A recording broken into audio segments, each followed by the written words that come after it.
So welcome to Porch Reflections. Having our cup of tea and settling in for just a little bit of reflection and discussion.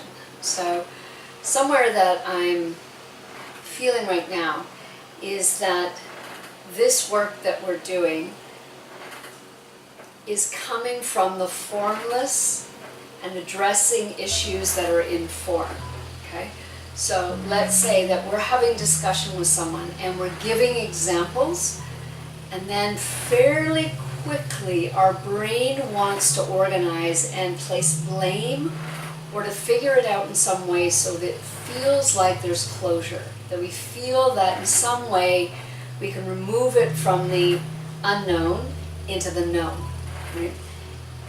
And it's a fascinating topic. In yoga, there's a beautiful chant that we sing all the time, Asato Maa Sad-Gamaya, and it speaks of that, right? From the formlessness to the form, from the darkness to the light, from mortality to immortality. So what I'm really interested in is this place in between, these conversations that we can have, that instead of letting our brains run us into the place where we're heading towards trying to figure it out and put a definitive blame or judgment or statement that closes the subject by thinking that we have it all figured out in the form of how we see the world.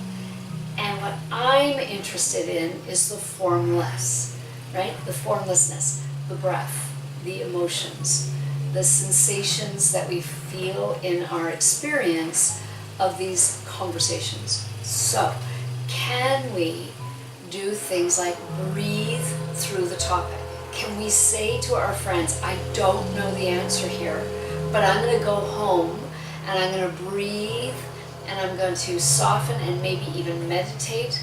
I'm going to journal. I'm going to allow myself to feel wisdom from within and see what arises for me. In this place, I really believe if I can, leave things a little bit more open-ended. Can I leave a conversation with, that's interesting, let's go chew on that some more. Let's go breathe through that. Let's go live our lives. Let's just go to the beach, swim in the ocean, go to the mountains, walk in the forest, and then write down in a journal some thoughts that arise from me not being in my mind, but being in the felt sense of this conversation, this topic, this scenario, right? And where it comes always back for me, it comes back to this prayerfulness or this reverence to God, to the divine, to the source, to spirit, to the whatever, however you call it. I'm kind of tired of not calling it God, because for me it's God. I use the words Lord, I use the words Christ, and I use the words God. Very rarely do I say Brahma or Vishnu or any of the Indian gods. I just don't do that. It doesn't resonate so well with my cultural self. I've studied the Indian philosophy and it suits me incredibly well. It's been a beautiful path for me to open myself into discovery of my place. But ultimately, I feel that there is a oneness, a God, for all people, all religions, all walks of life. And I see it, and I'm seeing it more and more in everyone and everything in all ways. So, back to the topic. Can we come to a prayerful place where we put our thinking mind aside for a moment and feel into the prayerfulness of an answer that rises up within?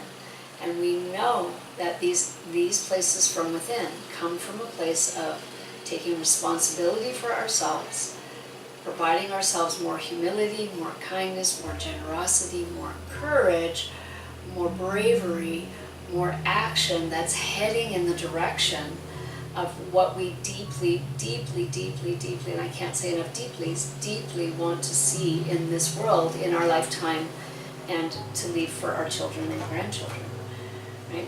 And so I am putting out there this week, and I would love you to chew on this yourself. I would love you to drop in and practice having conversations that we leave more open-ended, that we aren't so quick to bring it to solution, and we're not so quick to bring it to closure, that we can leave it and walk away with a bit more curiosity. And then I would say, not spend that time in the mind, but go do life as you do life, in the things that you enjoy.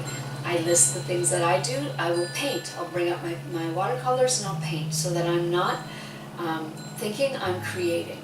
I'll go into the kitchen and I'll cook and I'll listen to music. I'll get out into nature, walk, hike, or garden, right? So, or in the ocean now. I'm lucky to be in the ocean, and I can swim now in the ocean. So these are the things that I'll go do if I have something that is just left open for me to let the answer rise up. I will end my day in prayer. I will ask for guidance. I will ask for the wisdom to rise within, so that I can move myself in the direction that takes me in that higher self, place of service, that I'll be available fully to be of service. Okay? So I'm going to leave that with you. I don't want to repeat it over and over. I think you've got the idea. So this week we're going to start out. Just start where we are and see how that goes. So take a few moments to mull it over on your own. Please give feedback over the next little bit and let me know how things are going for you, how this works, what discoveries you've come upon, and how it's changing you in your world and making you more available for the folks that are in your life. All right, so here's to Porch Reflections, and we'll see you back here soon.